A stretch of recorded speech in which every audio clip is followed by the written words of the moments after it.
increasing your concentration power, you're increasing your focus power of the mind. And so let's experiment it. Sit in silence with one thought, but that thought needs to be powerful enough. It needs to be positive, and it needs to be motivating.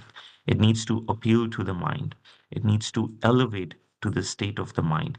The state of the mind is directly proportional to what thoughts you create. You create a positive thought, you feel positive. You create a negative thought, you will feel negative. So we'll create a positive thought. I am a powerful soul, and I'm determined to learn and keep learning something new every day. Yeah. And try to see how long you can stay in the presence of that thought. And if you find drifting, repeat that same thought. I am a powerful soul, and I'm going to learn and continue to learn something new every day.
Bringing our awareness to the present moment.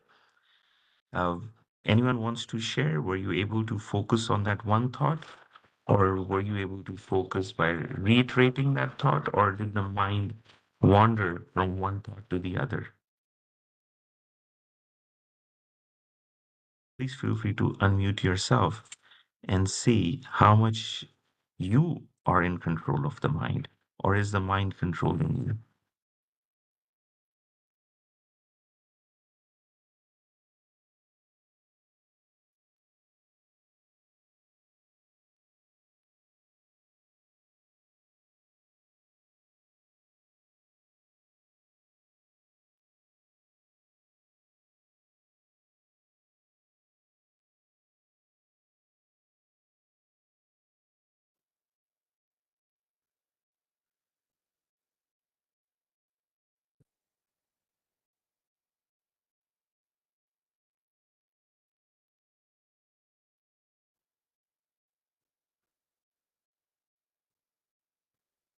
Let's see if you can bring yourself back to the present moment.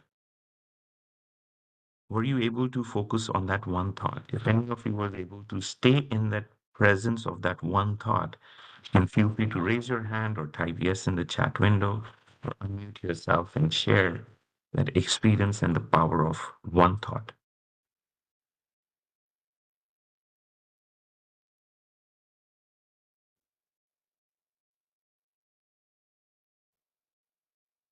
Was anyone able to experience and observe the drifting of the thoughts?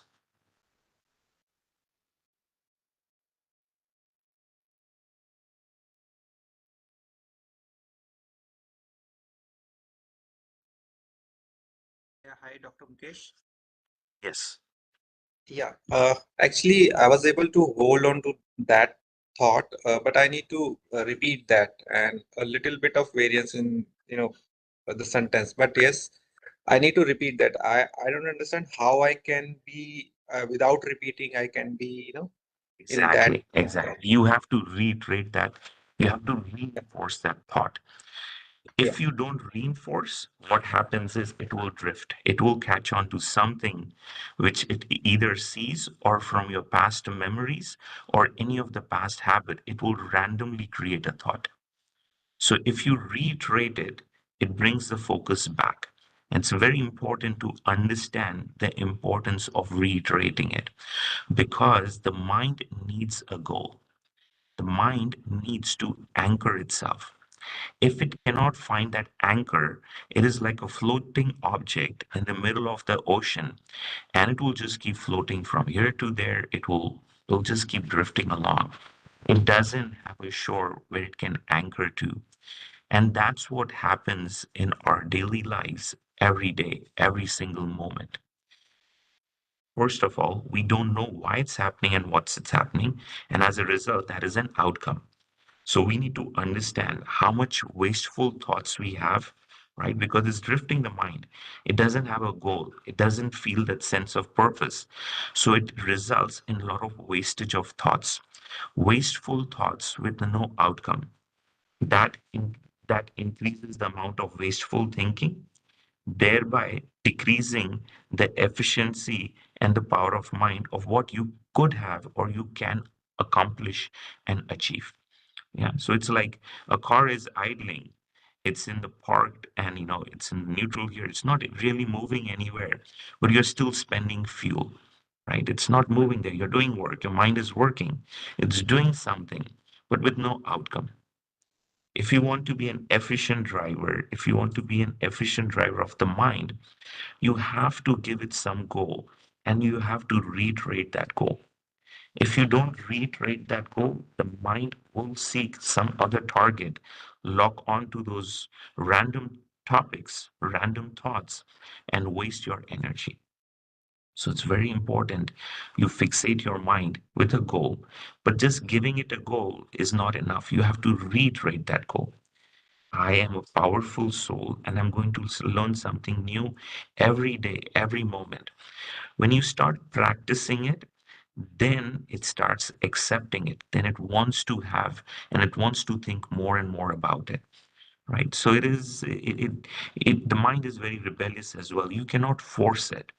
You can only give a target with it with love passively, and then it accepts it, and then it's your obedient slave. It will do what you want to do.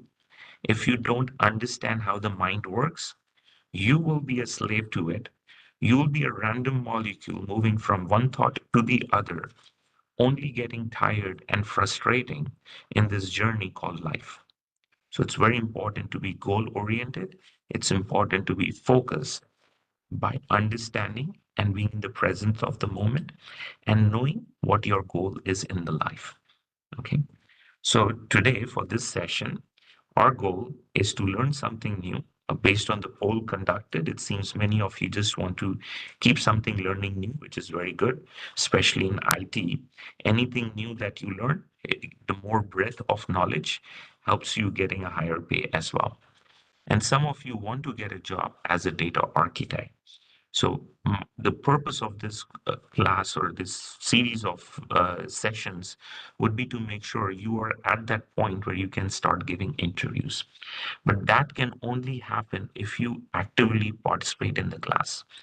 The example we've always given is you cannot learn how to swim by watching a YouTube video. You'll know everything what to do, how to do, but once you jump in the water, you will forget everything in a minute because you haven't done it. You haven't trained your mind to actually use all that knowledge. So it's exactly the same way. If you don't use what you learn, all your learning, your knowledge will evaporate over a period of time. Once you start doing it, that knowledge is yours. So we discussed in the previous sessions the four-step process to making knowledge yours. First is listening, like you're listening in this class.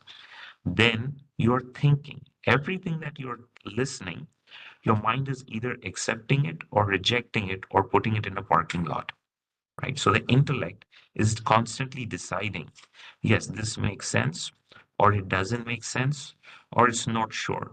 It's categorizing it. Things which it's not sure or it's not able to understand will result you losing an interest and dropping off in the next session because it won't appeal to your mind. Right? Every thought, everything that you're listening creates a thought in your mind. Your mind will either accept, reject, or park it. To get the most out of the class, Do not hesitate to raise your hand or put in the chat window or unmute yourself and ask a question. That second step is asking the question. When you ask the question, your mind is fully alert. It's wanting to accept and rationalize and reason, and it wants to understand it. Then the third step is once it's convinced, it will store that knowledge within. And the fourth step is to use it. If you don't use what you've learned, you will forget. It's just how the mind works. That's why constant repetition, constant revision is a must. And we will do it in the class as well. But your participation, active participation in the class, will get you the most value of your time because time is very valuable. So I want to make sure that's 1.5 hour, you're getting the most out of it. And you'll get the most out of it by asking questions, by repeating and echoing it back that way. Yeah. Since we are a very small group, I want to take advantage and we will do a lot more exercises where you are designing. We'll create a fictitious company because to get a job as a data architect, you need to have practical experience. To get that practical experience, you need to know what are some of the things, common things that a data architect would do. And we'll start with the basics, right? And how to analyze and think what a data architect does. What does data architecture mean? What does data strategy mean? How do organizations manage and arrange their data? And what are the challenges? What does this role mean? Why is it that data architects are in so much demand as compared to other architects? What are the other different types of architects? What does the career path look like? We'll cover all of that as well. But you are a part of that fictitious company. One of you needs to play the role of a CIO, another needs to play a role of a VP, and someone needs to play a role of a project manager. That way, we will simulate and you'll see everyone has different perspectives. And that is exactly what makes data architecture challenging and interesting at the same time. Yeah. So I will need a lot of your active participation. Do not hesitate to make mistakes. Do not feel shy about what others are thinking because others will keep thinking, but you will be the one who's benefit, right? They will be thinking, wasting their time, focusing on you. They don't even know you. They don't care about you. This is about you only. You need to make a determined thought. I am going to learn and I'm going to be a master in it, the best in it. If you're just learning data architecture, not good enough. You need to be the best in it. So you need to engage yourself in it. Yeah. So I want to understand what your goal is, right? So what we will do is today's session, it's team building. We are creating a fictitious company. You are a part of that fictitious company, and we need to build a team. So today we are going to focus on team building.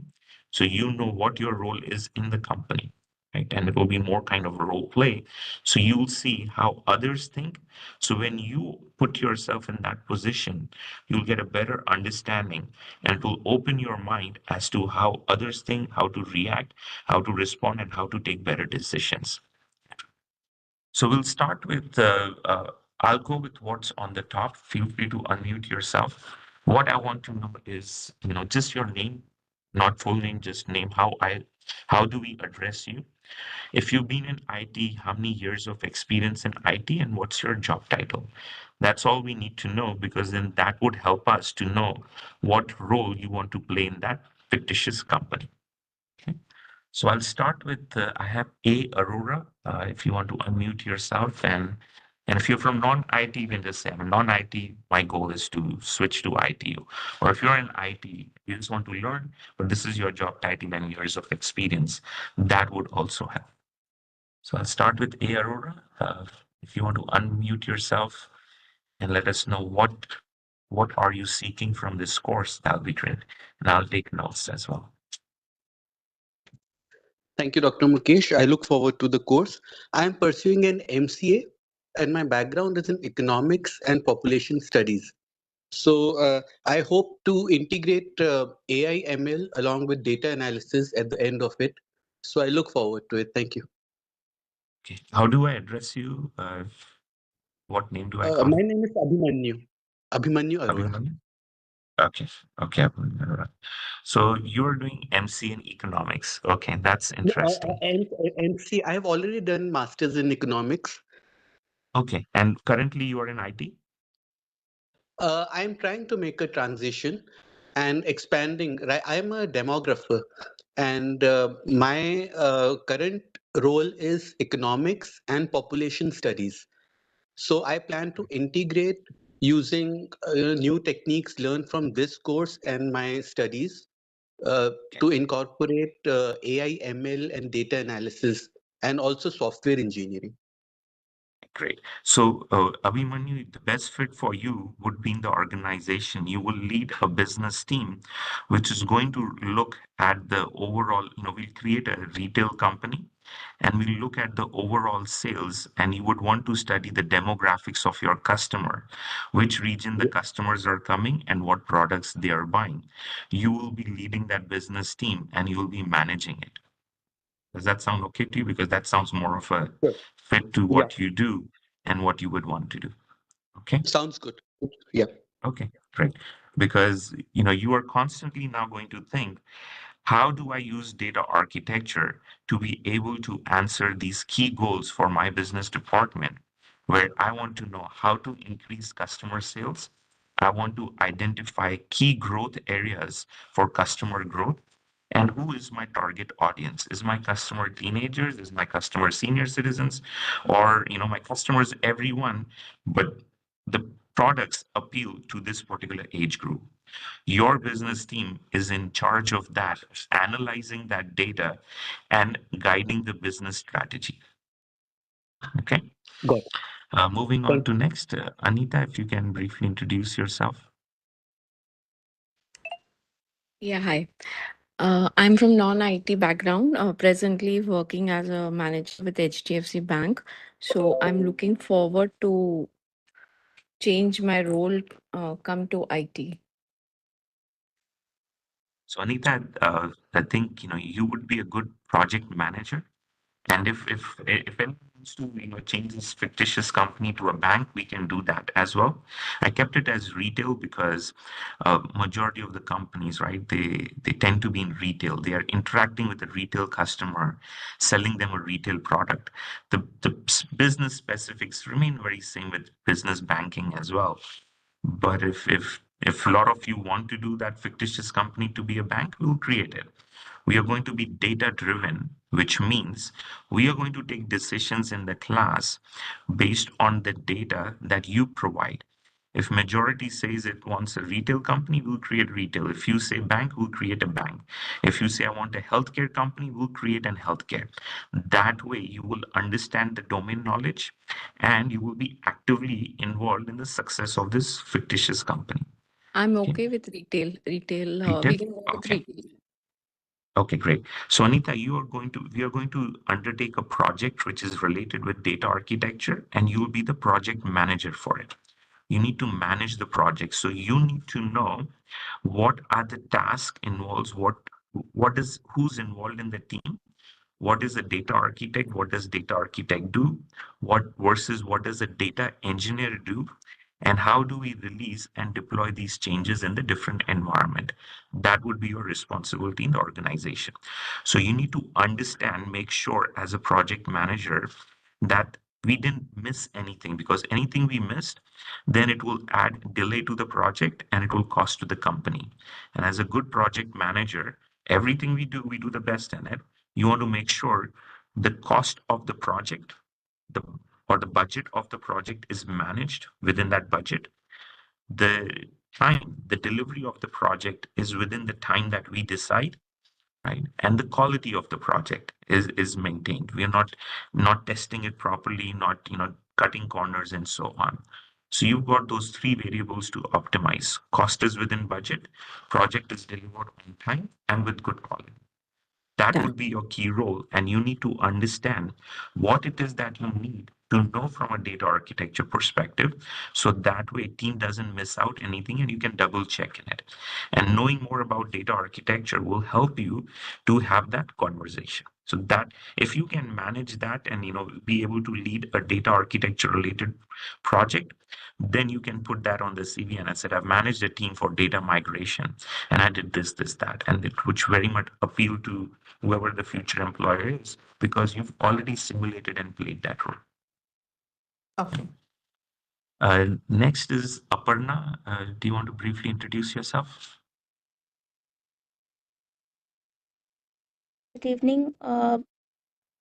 Actually, I'm a housewife. I just came to know about this course, so I'm learning it. And if I can learn, then I definitely want to go in IT industry. I'm not from IT. Good to know, Aparna. So, Aparna, what I would suggest is, you know, uh, you play the role of, just a tester, right? Because you just want to test and see, make sure what is done is there. So there's not much for you to actually do anything, but it'll create a good awareness. What does the project life cycle look like? And you can play the role of a tester. So what does a tester do in a data architecture related project?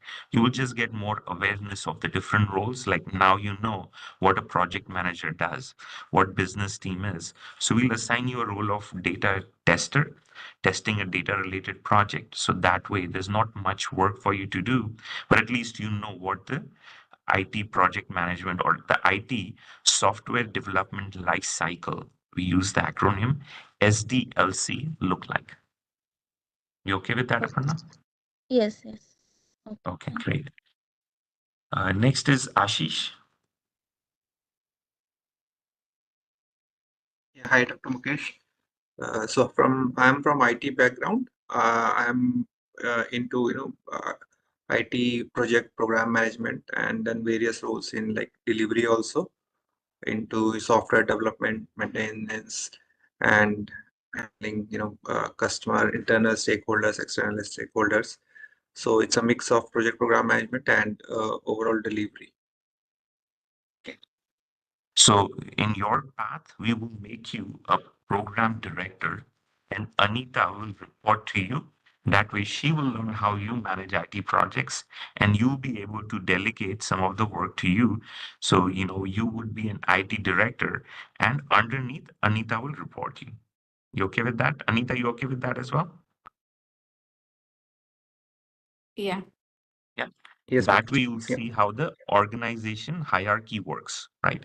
Because this will give you the best experience of how to manage a team and how the organization hierarchy works. Because unless you work in an IT company, you don't get that exposure. So this will give you a good exposure where you have a PMO team.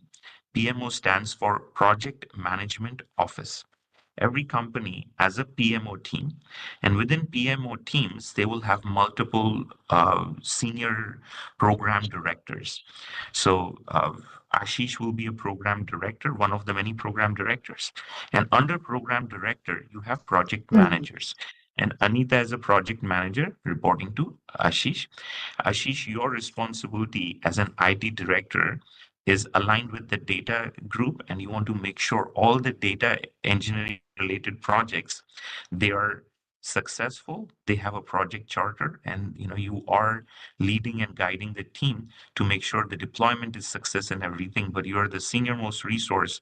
You have to guide Anita's project management team to make sure they do everything that they're supposed to do. Yeah. Okay. Next, I have Atiuttam. I'm not sure if that's your first name, but if you want to unmute yourself and briefly introduce yourself.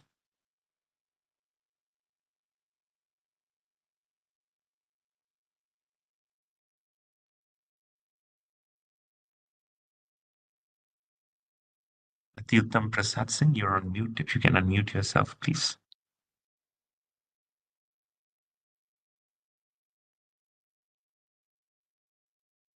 We'll come to him later. Damayanti Sahu. Uh, Damayanti here. So I am working in IT industry currently. So I am having around 17-year experience and I'm in role of advanced engineer. But initially I was in development, product development between 2006 to 2017. Then after in 17 to 22, I moved to testing team, but I'm not in testing team, but I'm working as a development work, but that is in automation, things like JUnit, not product development, which I was working like C and Java part mostly. Mainstream development, not previously, right now in supporting development automation. So right now I'm looking because due to family and kids, so I moved to testing because of time constraint and pressure. So now I'm looking where to go. Actually, I now little bit relaxed, not and at the same time I feel that I need to give time also to family. So so I'm looking for what I can So, do. Damayanti, do you want to pursue data architecture or data architecture as a goal? Because you've got 17 years experience is a lot of experience in IT. And Yes, if you put data architect, no one will doubt you that you don't have data architecture experience. Especially, you can play the role of a data architect in this retail company, and you know about testing. So we've got uh, Aparna as test, and you can help her how to test this project as well. yeah, So I we'll have keep you. also build experience also building how to build the product also and development experience also. That's very good, valuable experience. So that way you'll be able to relate with the data architecture and what it is. So we'll have many data architects, but you'll be one of the data Yeah, architects in the team of data architects. I think that would help you the most. okay. Thank you. Okay, Yeah. thank you. Devi is next. Hi, team. Very good evening. I'm Sarita. Actually, I kept my nickname as Devi. I have 2 years of IT experience as a software test engineer. Later, I have come out from IT team. Then I worked as a non-IT person. Presently, also working as a non-IT and looking for a career growth as a data analyst, either as a. But I have the knowledge of handling the project even as a PMU also. That's all about me.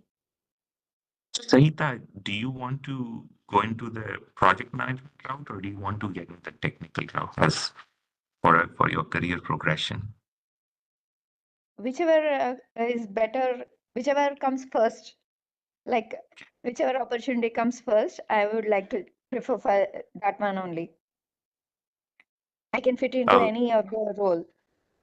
okay. Okay, that sounds good. I'm just trying to think what Yes, role you would like in the fictitious yes, company, because project managers, they're one. You can become a data analyst as well, or if you want data architect, whatever role that most appeals to you. Because as you correctly said, there are always two.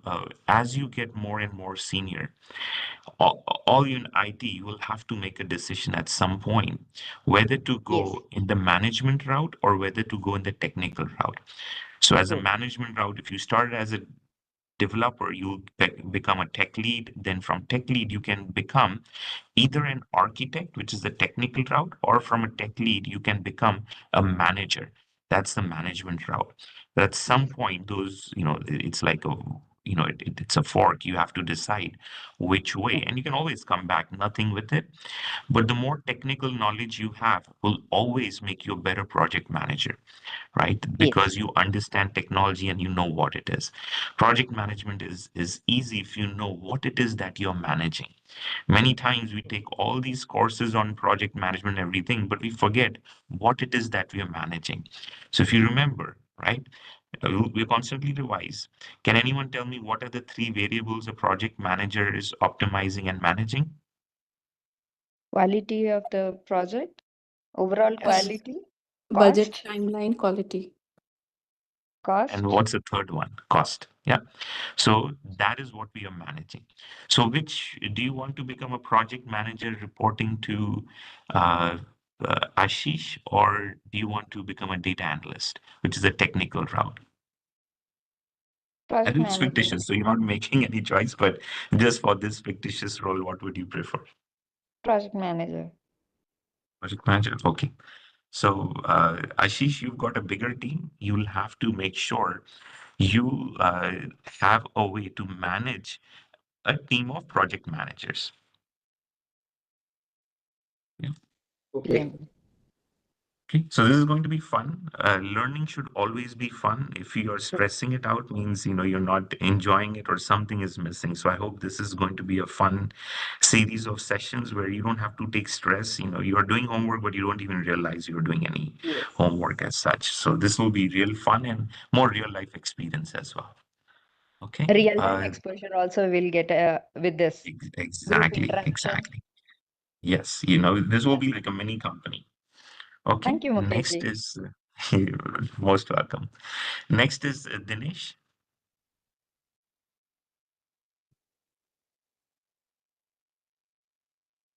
Dinesh, if you can unmute yourself, please. Am I audible? Yes, we can hear you now, Dinesh. Okay. So, uh, I'm part of technology project transition team. I leads one of the vertical for my organization. I have overall 20 plus years experience, and I'm looking for data architecture as a part of my growth. Would like to explore the next levels from here. That's all. I'm looking forward some of the opportunity in this field. Great. Dinesh, with so much experience, we would love to have you or someone from the team as a faculty for project management as well. So, uh, open the invitation, because this is learn, earn, train, serve. So, everyone is a student. I'm a student as well.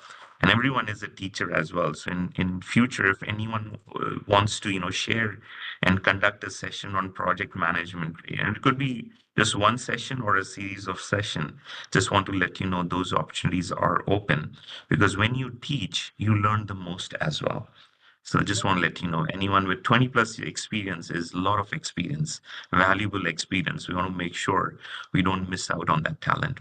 So Dinesh, what I think is, with that much experience, we'll make you the a business head, because that would be a natural transition for you anyway, where you are the VP of either IT or business, and making sure that the PMO is who's deciding the budgets. Your project is it is within those budgets aligned with PMO, but you as a business director is giving direction to the team to make sure they are achieving that outcome. And one of the projects, there'll be multiple projects, but you'll be the business head to make sure your business team is achieving the business objective of keeping the cost low, because every company, they have an operational cost and they have capital expenditure. So every year there's cost to keep lights on, right? To keep business as going. And there's capital expenditure, we call it as CapEx. That's the cost to implement the projects to do certain things. For example, I've got a lot my data in a Teradata data warehouse. I need to migrate it onto that cloud. So that's going to add to the budget. That budget is going to come from some business team, right? So we are retail, and Dinesh is going to head. He's the business head of that retail team. His responsibility is to make sure we achieve the business objective of minimizing cost, maximizing customer growth, and we are doing projects that are relevant in achieving that growth, because at some point we'll have multiple projects, and Dinesh needs to make choice as a business head which project we should do, and it will be his decision.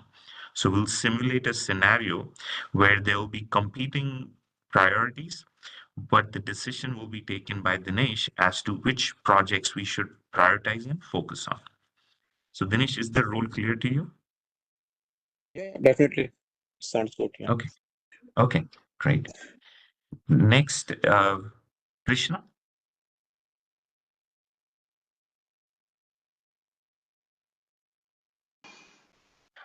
Hi, Dr. Mukesh. Hi, team. Good evening. This is Krishna. I have 10 years of experience in IT. Currently, I'm working as an ETL developer. Great. So, Krishna, do you want to become an architect or you want to do more different type of development? I'm open to anything, Mukesh. Yeah. Okay. Ideally, so you are currently playing the role of a data engineer, right? We'll see if there's ideally career path, it will be better for you to become a data architect. But for this fictitious company, you can play the role of a data engineer because we need a data engineer. So that way you'll be able to relate to better and you can have that conversation with a data architect. So if you're okay for this role to be a data engineer, you can play that role. But if you want to be a data architect, that's perfectly fine as well. But we'll need a data engineer in the team because the data engineer is doing all the hard work, but the decisioning and the design is being done by someone else. So, Krishna, you okay with playing the Yeah, role of a data engineer? sure, Mukesh. I'm open to that one. Yeah, I'm Yeah, with you.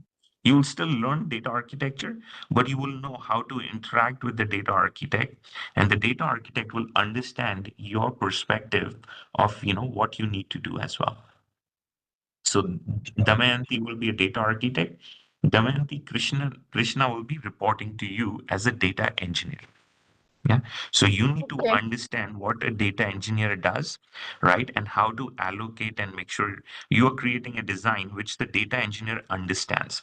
Because if the engineer doesn't understand what the architect said, they won't be able to implement it. So we'll cover all this in the class, but just want to understand, each of you understands who you are reporting to and who reports to you. Okay. Sure. Moving on next, Lavanya. Hi, Mukesh. Hi, team. Actually, I'm a IT person with education background, but I'm not working in IT. Currently, I'm working as a teacher uh, who teaches computer science to the students. And I want to update this data engineering and AI technology to lead them the future generation. So this, I thought this course last year I'm attending, so it is very useful to me, and hope this course also will take to the next level. Thank you. Just trying to think Hello. what would be the good position for you in the organization since you've got a lot of training experience as well. So we'll make you a HR person, Lavanya. So the HR Yeah, person sure. is important for, making sure the team grows, we are hiring resources, because what would happen is in our team, some people will leave the group. So there will be a position vacant. So you'll need to understand what everyone does. And that way we'll have to, reassign that role to someone else. And some of you might have to play a double role as well. I'm sure you like all movies in which the hero plays a double role. I'm sure there'll be plenty of opportunities for you to play a double role as well. I hope you're okay with that. Yeah, okay. Okay. Okay, sounds good. Dr. Mukesh, I can Yes, suggest one more role for sure. for her. I mean, she can be Yes, also L&D manager also, because for our projects and all, we need be because she's from education and training. So for all resources, we need to enhance their trainings and all. So she could be a manager of absolutely. that also. That's a very And good suggestion. as a HR RMG person, she'll be fulfilling our resources for doing commitments for our resources for upcoming projects and all. Yeah, yeah. See, this is the power of team, where you don't have to figure out everything. You enable and empower your team. And many times we think we have to do the hard work, but all we have to do is just empower the team, listen to the team. The team will usually provide you better solutions, right? So in this case, this makes perfect sense. So we have to enable and empower the team.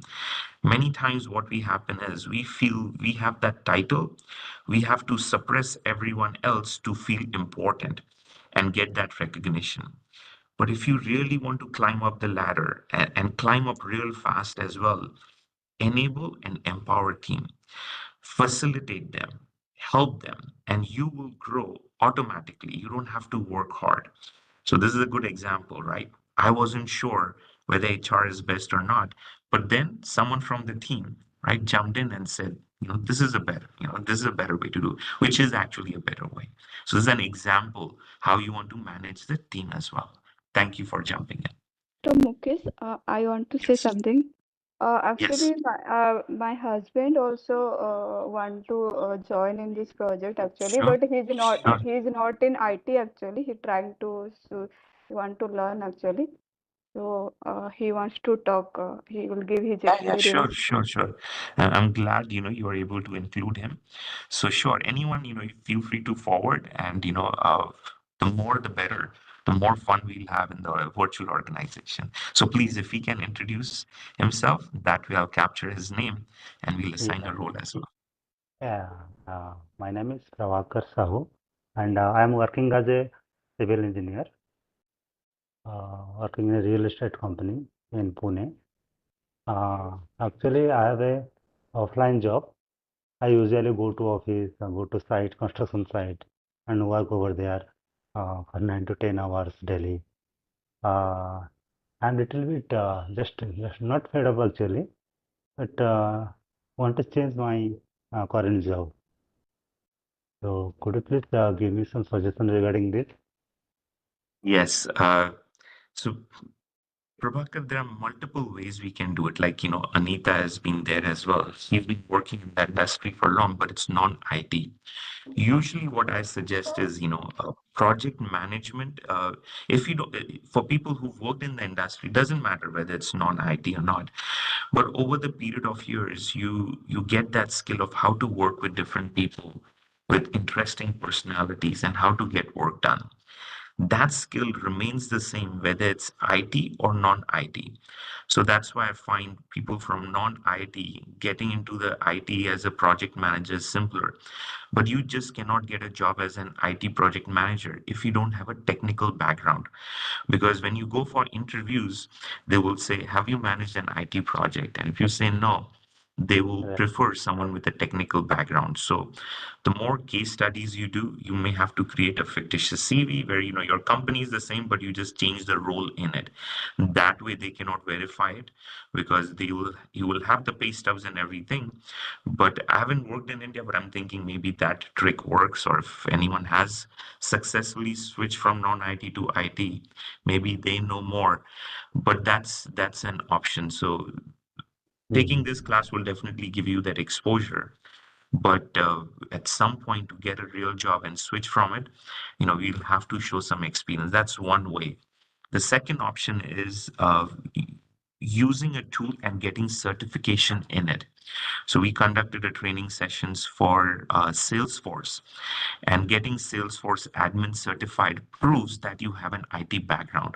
So even anything fictitious you put on your CV, they will doubt it less because you're going to speak the IT lingo. You know what DevOps is, you know what a data model is. And that way, you build that profile of a technical background. So that's another option. Anita is trying that as well. So it is a little difficult, but don't give up on it, right? And it is quite possible because you can use your past experience in real estate and other things to show, how do you manage projects. And once we are done with the team building, I'll talk about why real estate has common with IT. And it's an interesting comparison. We'll talk about it. But yes, I would say, just observe, listen to the terminology. If you want, you can be one of the project managers. So you'll know how to manage a project, how to create a work breakdown structure, how to create a project plan with milestones. That will give you some practical experience as well. Okay, sir. So I would suggest, we'll make you another project manager. Okay, right, sir. Okay. Okay, sir. Okay, thank you. Okay. Manjeet, you're next.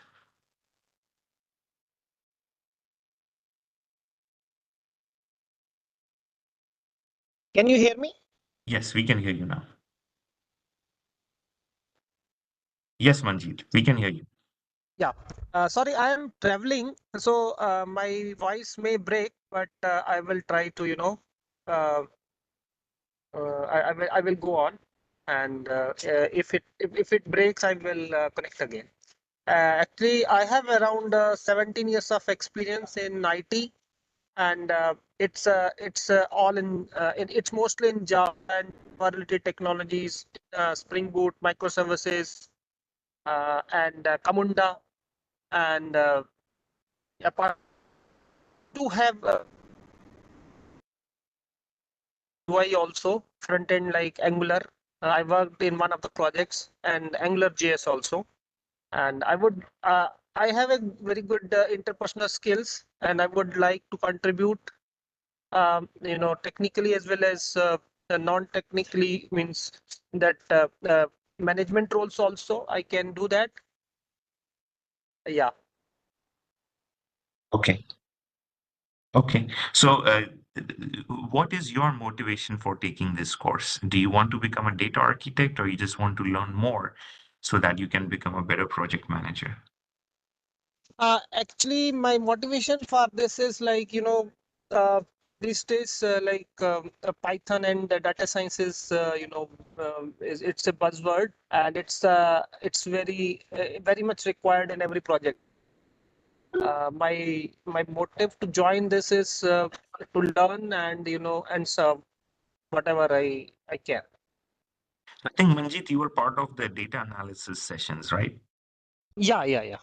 So I think, what we can do is, you make you a data analyst, because whatever you've learned, you will be able to apply. And then, you can report to the business head and say, okay, this is what the data I've analyzed. And, I think you can report to Dinesh, because Dinesh would want to know what analysis did you do.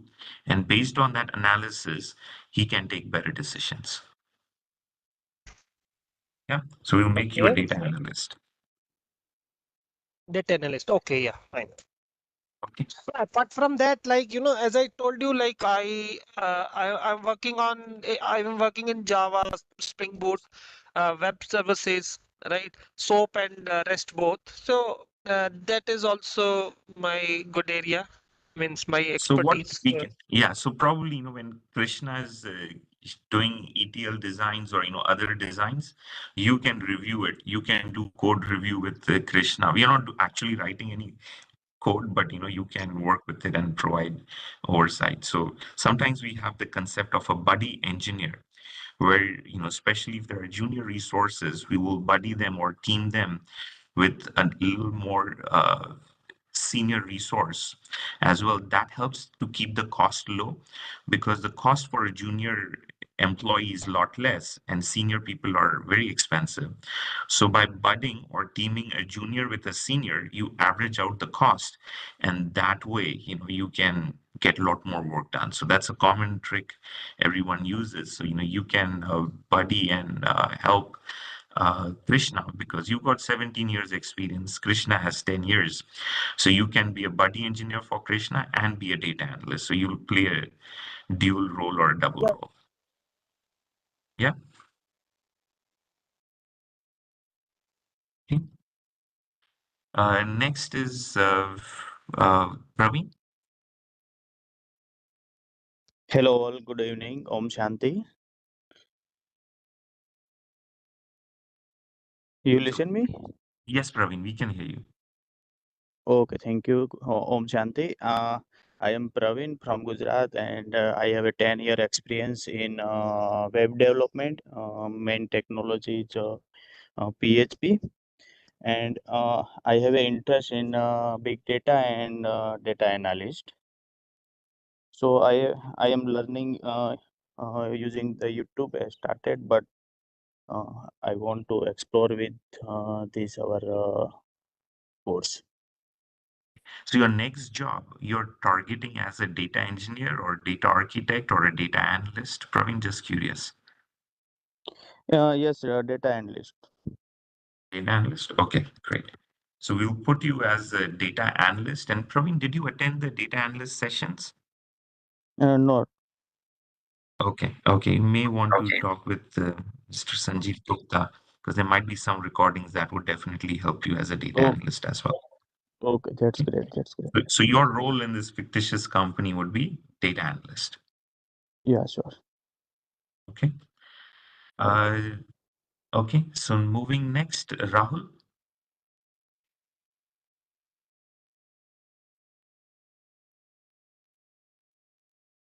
Rahul, if you want to unmute yourself, please.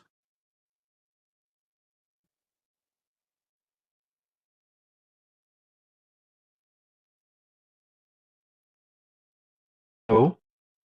Yes, Rahul, we can hear you now. Good evening, sir. I am Rahul. I am working as an assistant professor in Lingia's Vidyavit, and I'm working in computer science department and teaching artificial intelligence, data sciences, pattern recognition, different machine learning, etc. And I have 1 year experience. Great. So, Rahul, what is your motivation? Do you just want to learn more, or are you looking for a job in IT? Just curious, what it is that you want to achieve from the class, that we will make sure we meet that objective by putting in you in a fictitious role. Actually, sir, I want to learn more, and after learning, I want to integrate everything with my previous knowledge, like machine learning, applying on a big data by using tools like Hive and Apache Spark, all these. Yeah. Uh, that's why I'm learning, and I also want to migrate to IT industry. So in that case, Rahul, I think data architect would be a good fit because, you've got some background, if you mention Hive, you know what big data is and so on. Yes, So you've got theoretical knowledge. We will build onto that theoretical knowledge, add practical experience. That way you will catch up and, you'll be able to seamlessly transition into that role. yes, sir. Great. Next is Ramesh.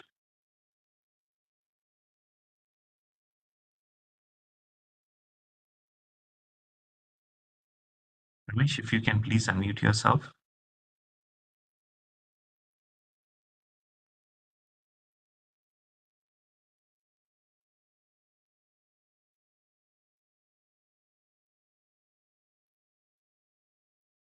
We'll come back to Ramesh later on. Next is Rashmi. Good evening to everyone. This is Rashmi, and I have about 15 years of experience in project management consultant. I'm a consultant, project management, and I do manage the IT vendors. Those are implementing the e-governance projects. So, what my takeaway would be that I would like to have a kind of develop myself into the role of like a hybrid role, where I can have like a play a role of a PM who is specialized in data architecture or data management in that arena. So any role suitable will be great.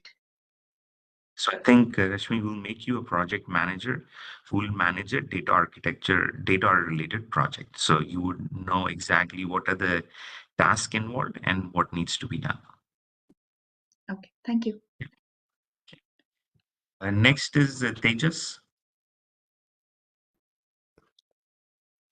Hello, am I audible? Yes. Yeah, good evening all.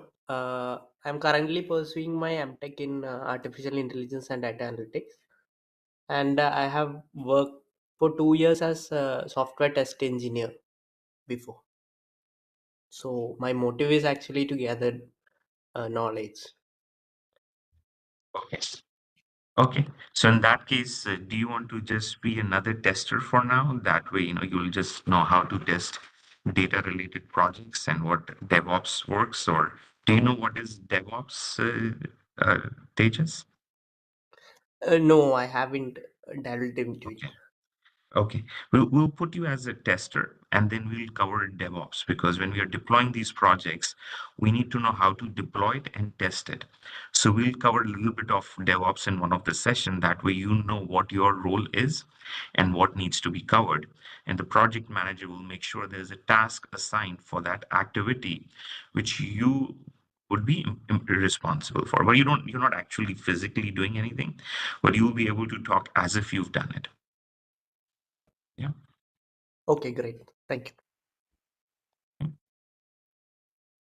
Last is Yogesh.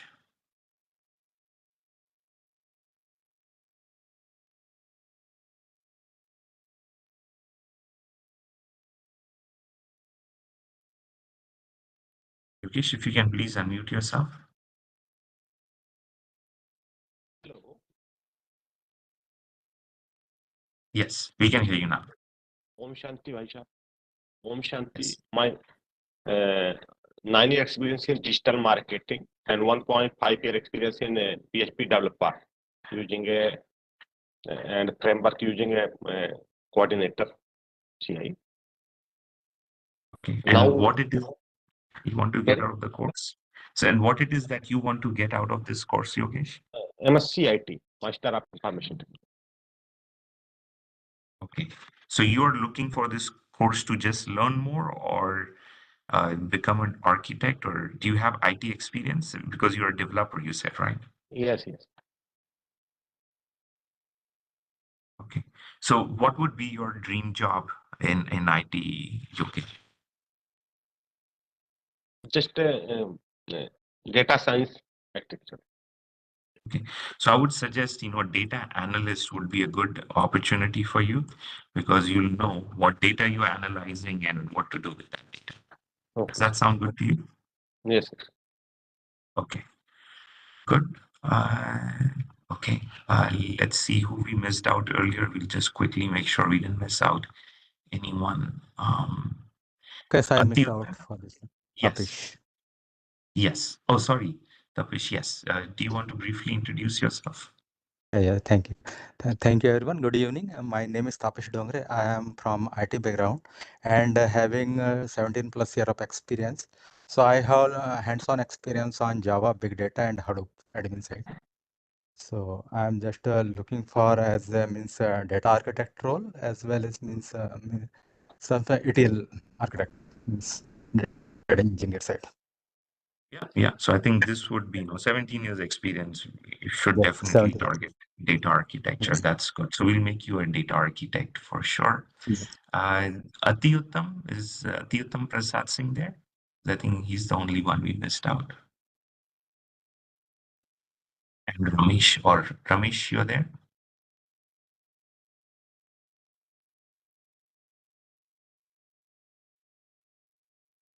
Okay, we'll get back to them for now. So just to summarize, we've got a team with a business head on it for Dinesh. The business team is going to align with PMO team. We've got an IT director from the PMO to make sure that the budget and everything is there, and we are doing projects that are important to the organization. We've got a bunch of project managers, so we'll do a big project, split it up, and then we'll see how do we align those different plans, and especially if there's a external vendor involved, and if there's an RFP process in it as well. And then we will implement that project. We will do the specifications for it. We will architect it. So I think we've got 2 or 3 architects in the team. Then we need to build and deploy it and test it. And we've got tester, we've got data analyst. And why are we doing this project? We will make sure that we've got data analysts who are giving all that data points. So Dinesh, as the business director, as a business VP or business head, can use that data to take better decisions. Yeah. So everyone's role is clear. Any questions so far?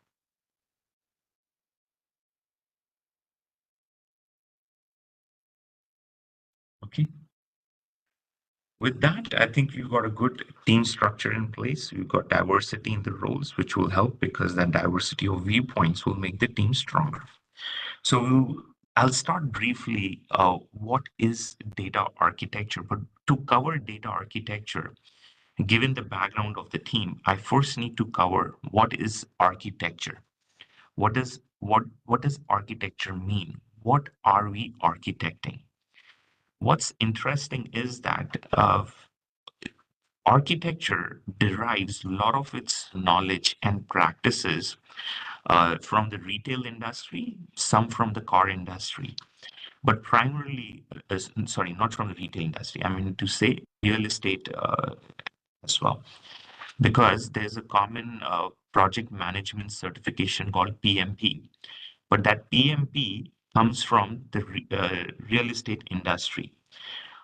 In IT, we follow a lot of the principles which are there in the construction industry. I shouldn't say real estate, but more rather than construction industry as such.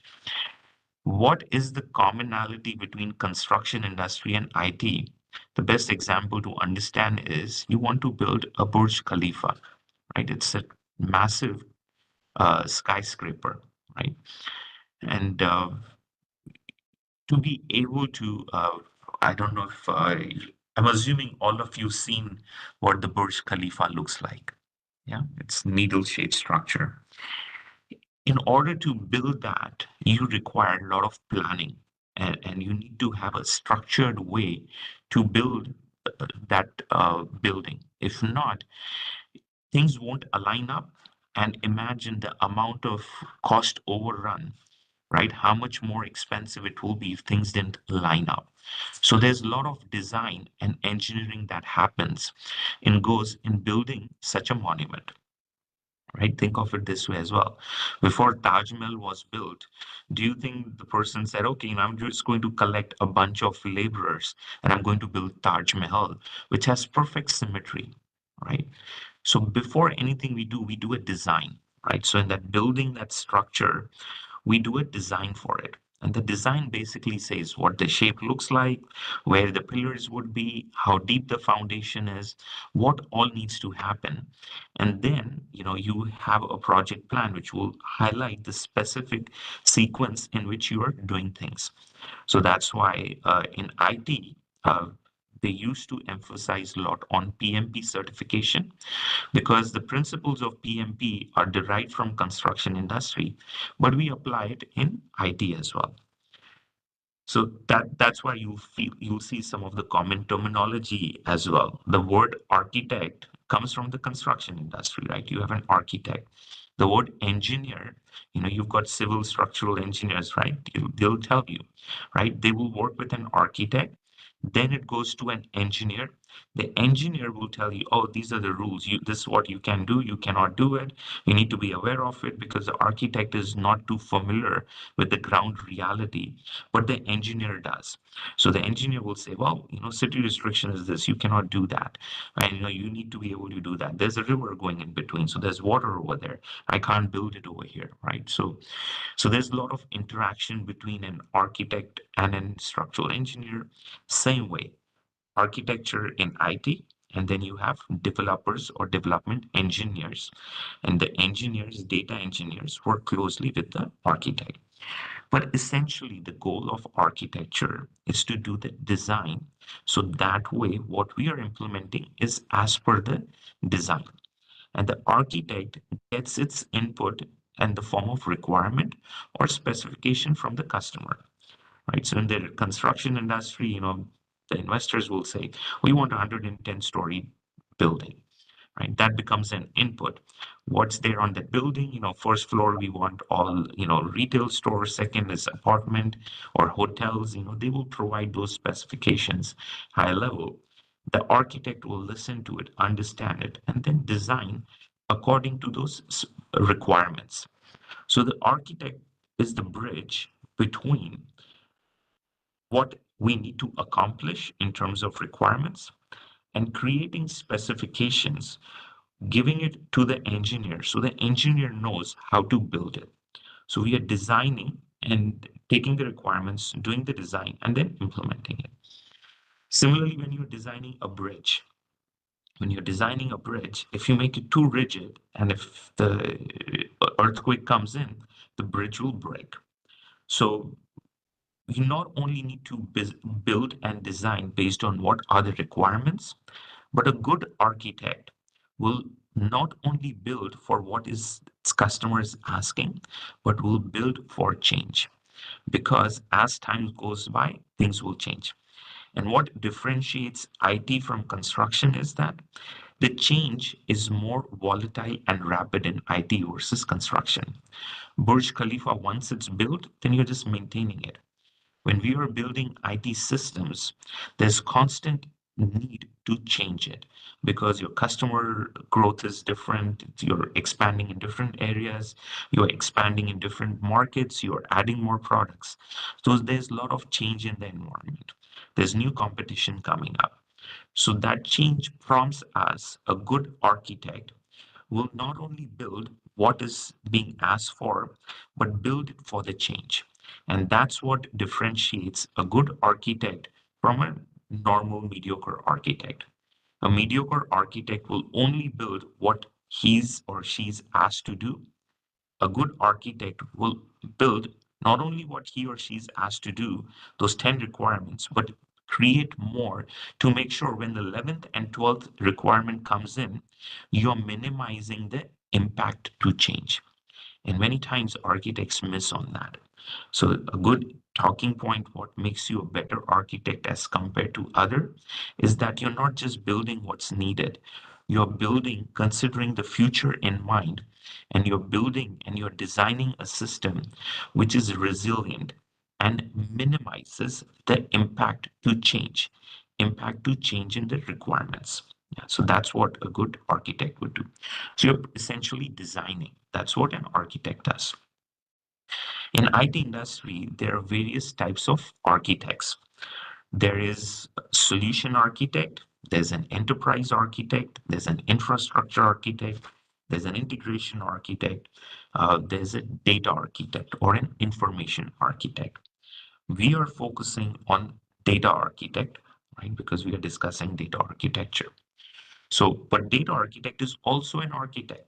You're going to get the requirements. You need to design, but you're focusing purely from a data perspective, right? And you'll be working with a solution architect or with an enterprise architect. Solution architect is responsible for putting solution together and being that glue to coordinate with a data architect, with an infrastructure architect, with an integration architect, with all these different architects. In a large organization, you would have different teams. You would have an information architecture team in which there would be one or more data architects. Request would come in saying, I need to do a project. You'll say, okay, I need a data architect assigned to this project. You will go to the PMO office. Someone will assign a data architect and say, yes, please keep this data architect in the loop. They will advise and consult you what to do. And the data architect will be responsible for the data architecture. But the solution architect is responsible for talking with the data architect, collecting all the information, and putting the solution together. And the solution needs to be within the guardrails, within the patterns, within the standards set by the enterprise architect. So that's how these different architects work together. And we'll discuss more and more in detail, but I'm just giving you a high level overview as such. For a small company, they may not have that many teams where you have a dedicated data architect and you have a dedicated infrastructure architect. That solution architect will play the role of a data architect as well. That's why the more knowledge you have, little bit about everything pays more because you're putting on multiple hats. You may not need a dedicated data architect, but you know what a data architect does, what a data architect thinks like, so that way you can play the role. Okay, so what does data architecture mean? You're designing IT systems in which you are focusing on how to manage the life cycle of data, where data is produced, where data is consumed, and how data moves across the organization. You are architecting or designing the life cycle of the data, where data is produced, how data is consumed, and how data moves across different IT systems. As a data architect, you are responsible for that design. Question: why do I need to worry about how data is produced and how data is consumed? Put everything in one place, and then you have the data in one place. You put data in a database and consume it. Why do I need a data architect to be able to say, I need to manage the life cycle of data and create these complex systems? Just keep everything in one place. Why do you think I need a data architect to manage production of data, consumption of data, and movement of the data? Not move it at all, right? Production, yes, I'm capturing customer data. I went to the retail company. I bought a store online, right? So this retail company sells 10 products, and right now it's only online presence. You have a supplier who supplies you those products. You get a margin in it, you created a website, and you're selling that product. That's what the small retail company does. It's a small company because we've got a small team. But essentially, I can just capture that customer data, put it in a database, and then just do a report out of it, know what the data consumer, what products my customers are buying. That's it. I don't need a data architect. But yet I'm telling we need a data architect. So why do you think we need to manage this life cycle of data? Think, because I want you to think even if you don't know the answer. I'm not expecting you to know the answer, but I want you to start thinking, because a good data architect is always thinking, is not just taking an answer, but is challenging and thinking. So I want you to think, even if you're a tester in the organization, I want you to think, why do I need to manage the life cycle of data? Why can't I just put it in one place and keep cost low? Why move data? Keep it in one place. Why cannot do that? Any guesses? Right, wrong doesn't matter. Your participation is the reward. That is what is important. Because when you're wrong, you will remember the right answer because you gave the wrong answer. So do not have any fear of being judged and that you give a wrong answer. There's no such thing as right or wrong. It's relative. It turned out to be incorrect based on my perception, but you were right from your perception. No one intentionally gives the wrong answer. You give the answer to the best of your abilities, and you participated it, and that is more important. So I just want to encourage that participation, where you don't have to feel you need to know and become a data architect to be able to answer that question. No, you need to know that thinking. Architecture is about thinking, how to analyze, how to think, how to build and construct.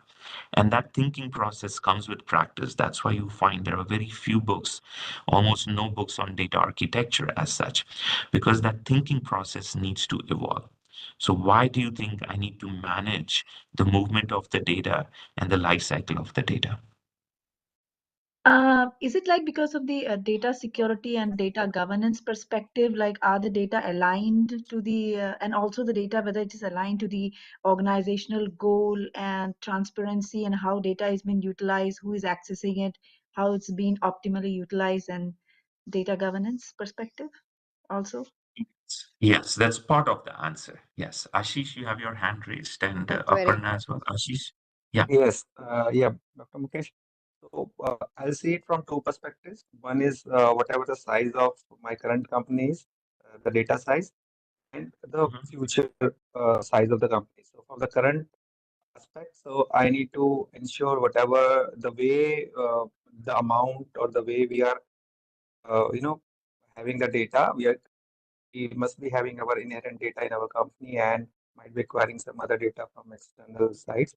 So to manage that efficiently, uh, in cost effective way, and like for data governance, all the security and all different aspects in mind, so we need to design a data life cycle very seamlessly. We are getting all the data from our different maybe like departments or sources, and getting it together, gluing it together for reporting and all. And like if the company grows on and data also grows on, so we need to see the nature, how how the data is getting created. Like so if we are very like transactional heavy applications, or so we need to see that how we are into the reporting part. We can have a different databases or can places where we'll be having this To say? tra-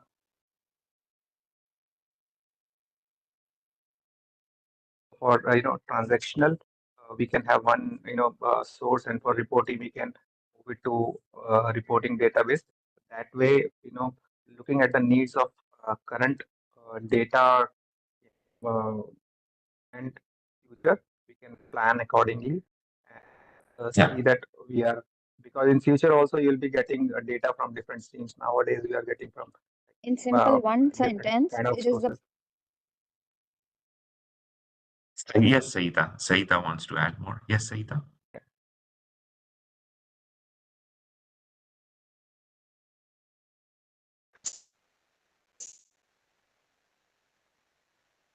Saita, your voice is breaking up.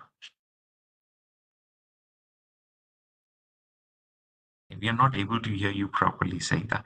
Aparna, you want to say something till then?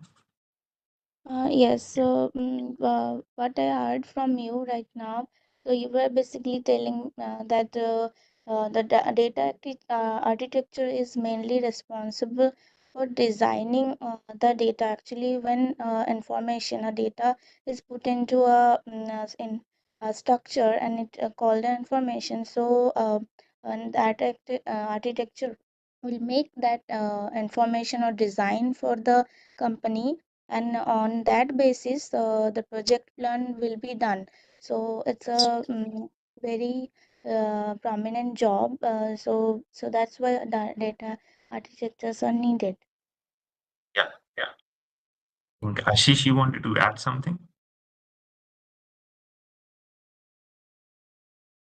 Yeah, so like, again, we need to design a data, life cycle or the architecture. In a way, it's a very robust, and whenever need arises, data can come from different sources or different type of data.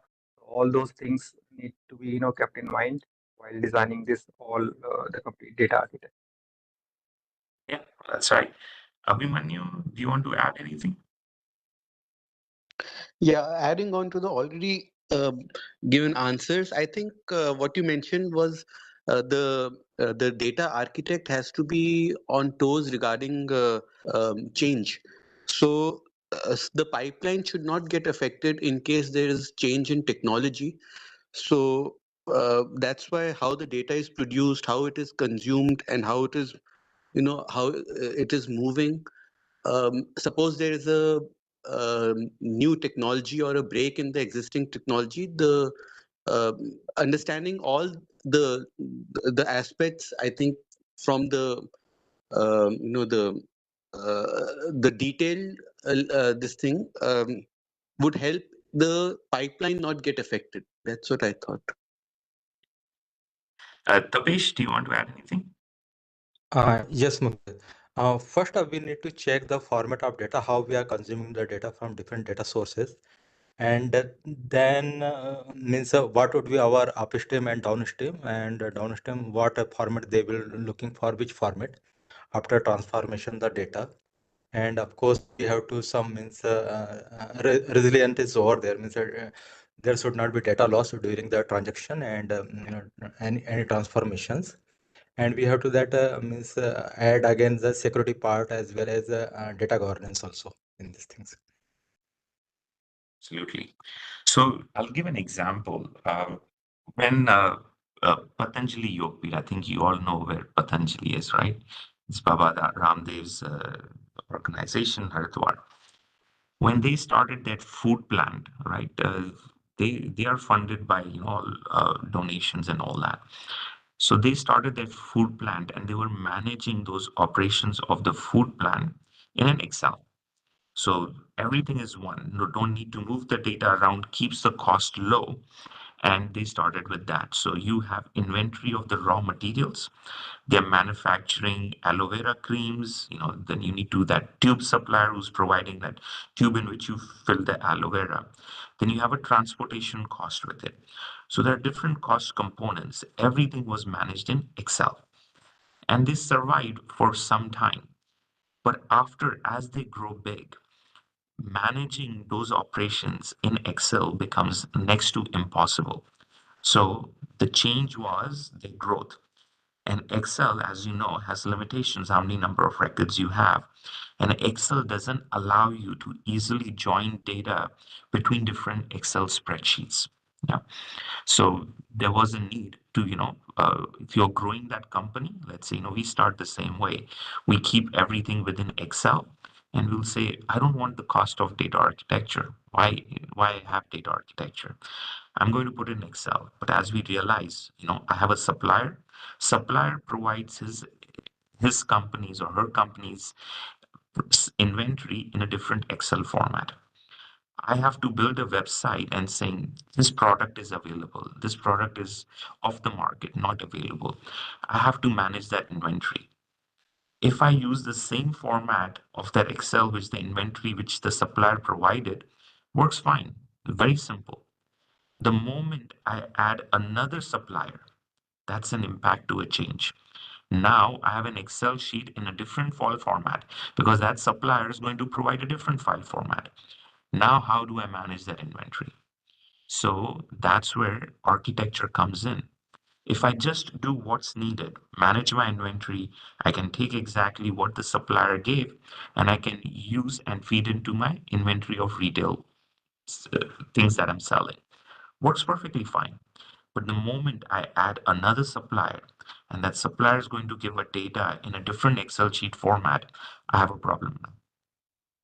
Let's say I solve that problem. I tell the supplier, no, you have to keep it in this format. Or I hire manually to someone to translate, right, or transform the data in that Excel from one format to match it with the data in that other Excel format. I do it manually, right? Because I think, well, it's just 600 rows. I can pay a person to do that work manually instead of automating it using IT. I can manage that cost. Fair enough, you do that as well. Many times organizations do that because why do we want to automate it? Because it helps us do things efficiently, but at what cost? So business person, Dinesh will say, I don't want to invest in the cost of a database. I don't want you to spend any more money. My single goal is maximize profits, right? And profit to maximize profit, I need to make sure my cost to maintain the company is minimized and I'm selling more of the products. That's how I'll maximize profit. More growth, less overhead. If I can optimize those two variables, I'm able to be more profitable. So he's thinking from that perspective. You are thinking how to make my life easier. I'm not manually doing this work because anything we do manually is going to be error prone. So we need to be able to put this in a database. Why database versus an Excel? Because in Excel, I can key in anything. It will allow me to do it. In a database, if I say this is a number and if I put a string in it, it won't allow me. It validates the data at the time of insertion according to the database schema.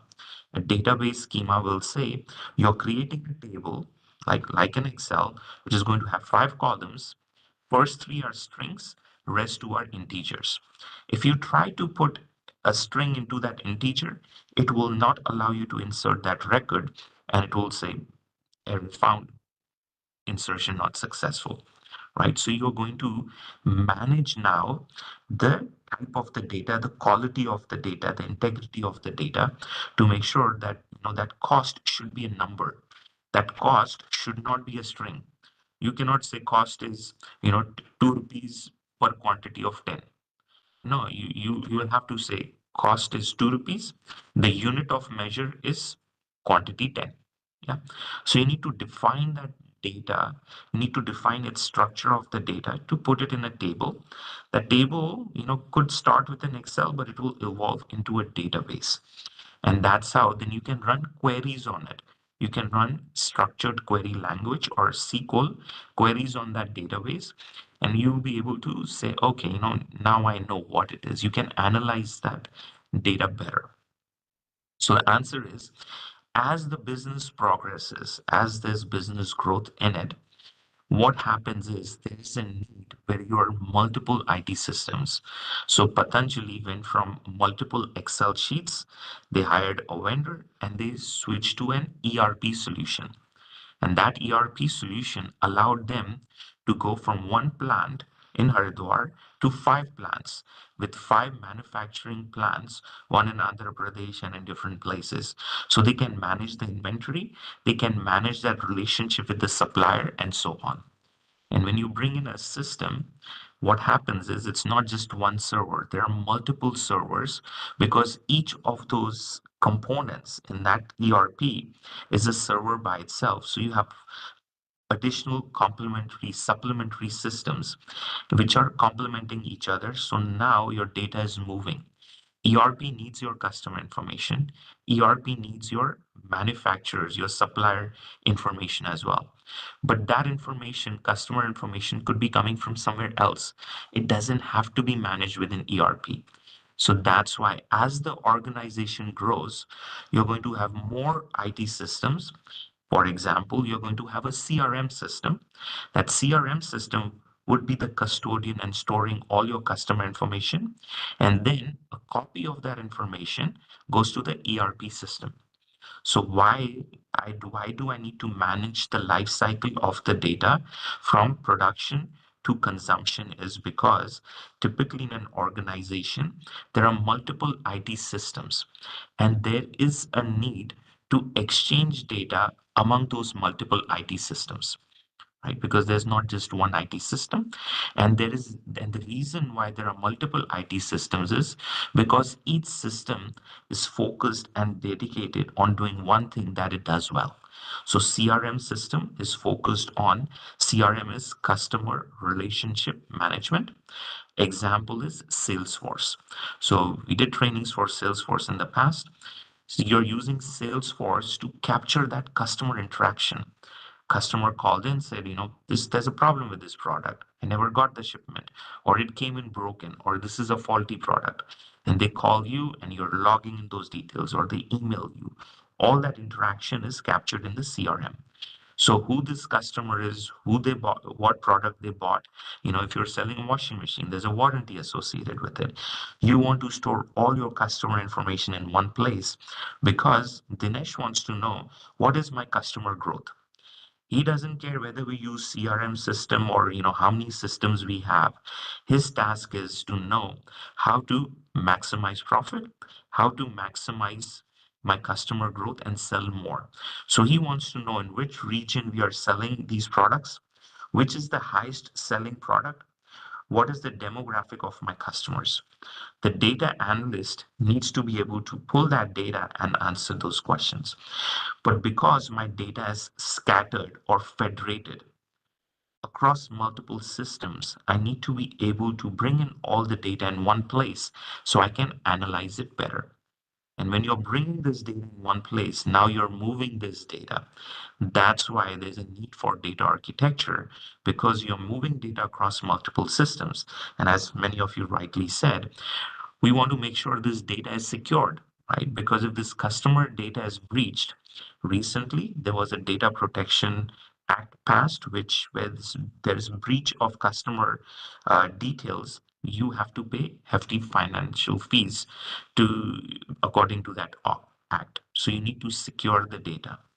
You need to govern the data. What does governing the data means? What does government do?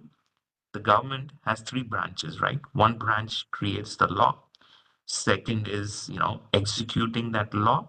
And the third is governing to make sure that those laws are being executed as per the law, right? The police is governing and saying, yes, you are following the rules. You're driving based on the traffic rules. And if not, they will fine you. So they are governing the implementation. Same thing with the data. You need to govern that it's following those data lifecycle policies.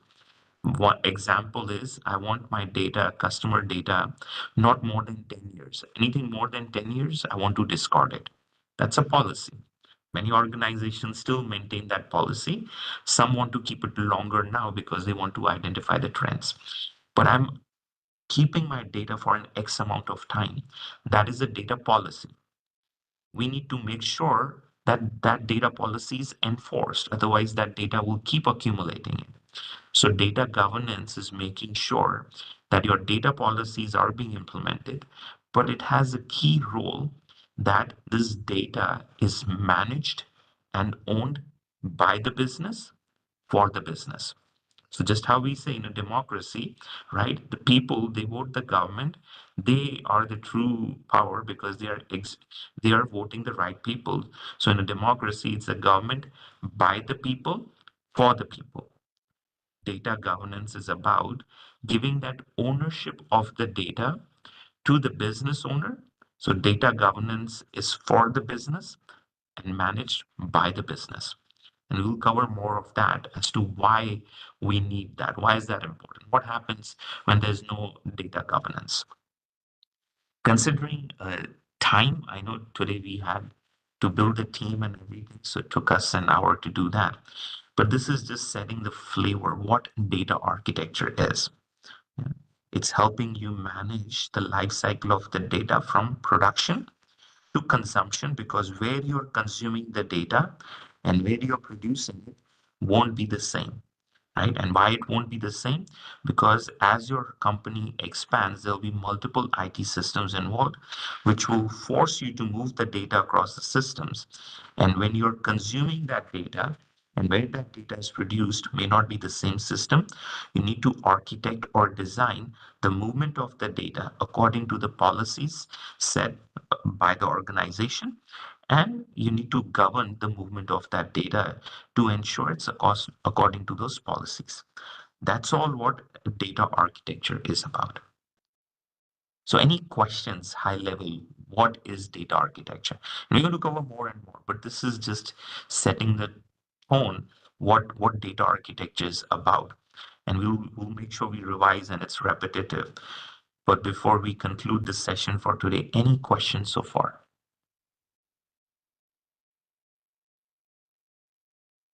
Dipesh, do you have a question?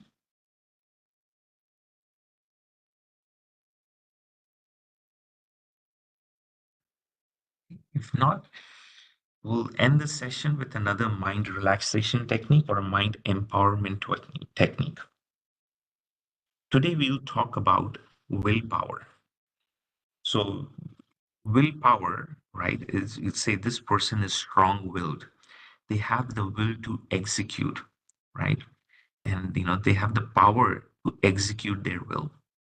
What it means when it comes to the mind is everything that we are thinking, right? If we use the power of the mind to act on what that thought is that originated in the mind, if you are able to execute and exercise that decisioning on that thought, saying, I want to learn something new today and every day, and I'm going to revise everything that I did, that thought, you use the power of the intellectual mind or the intellect to execute on that will of that one thought.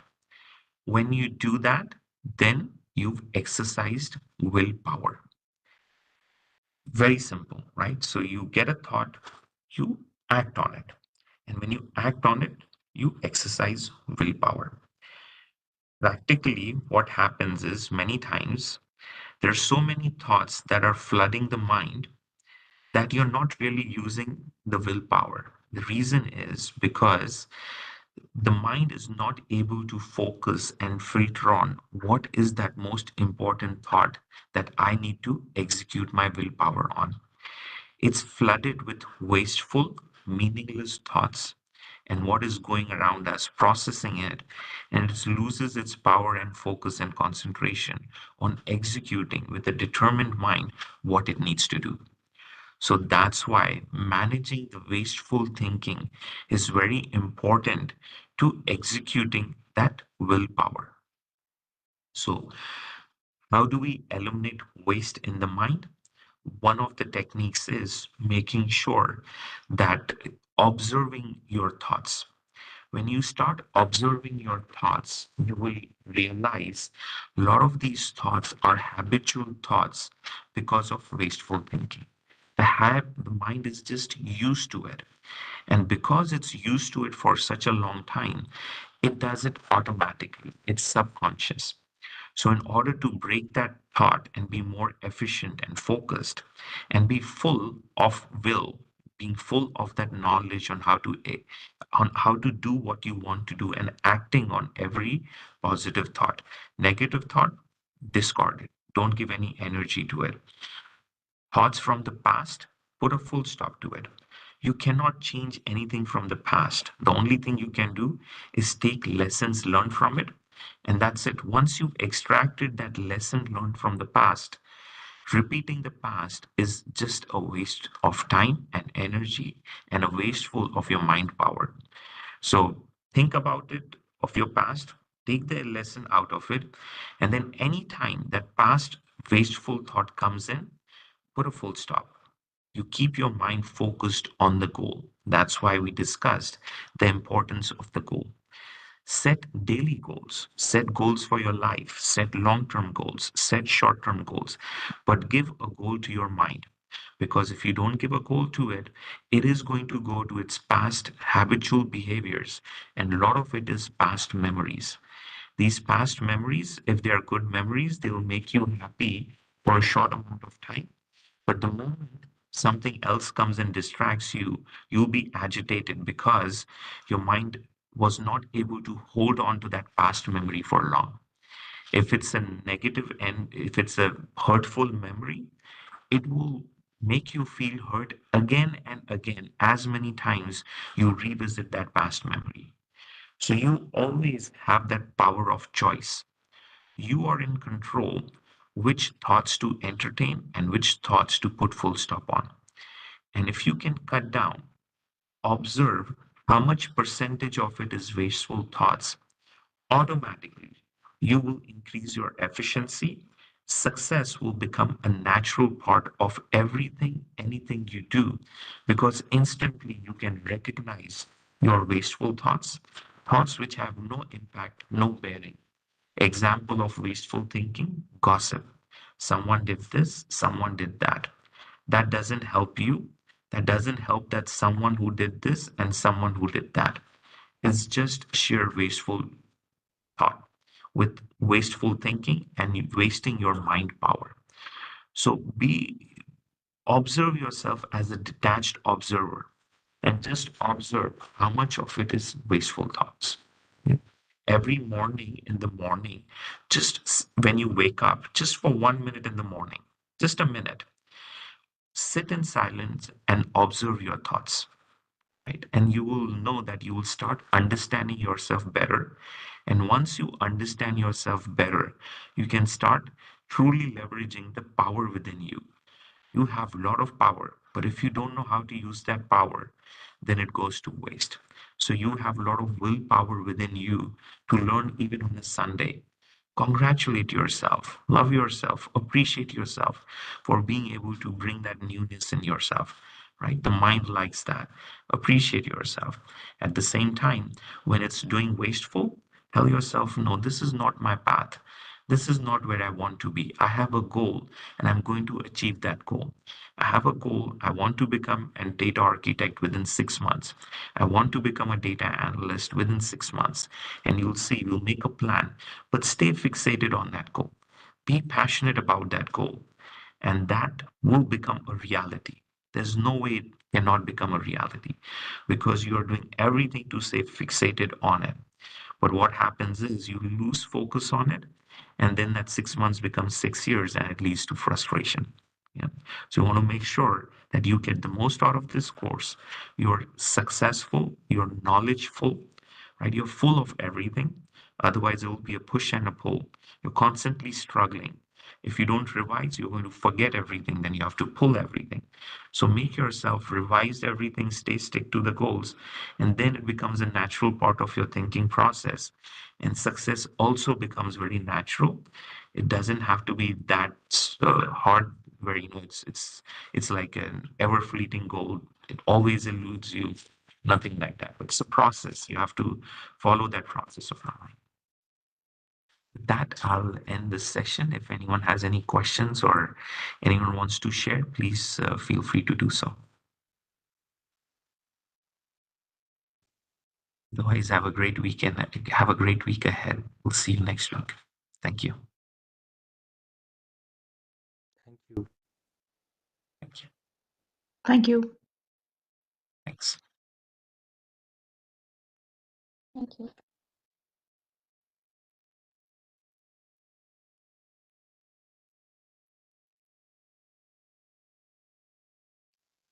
Thank you all.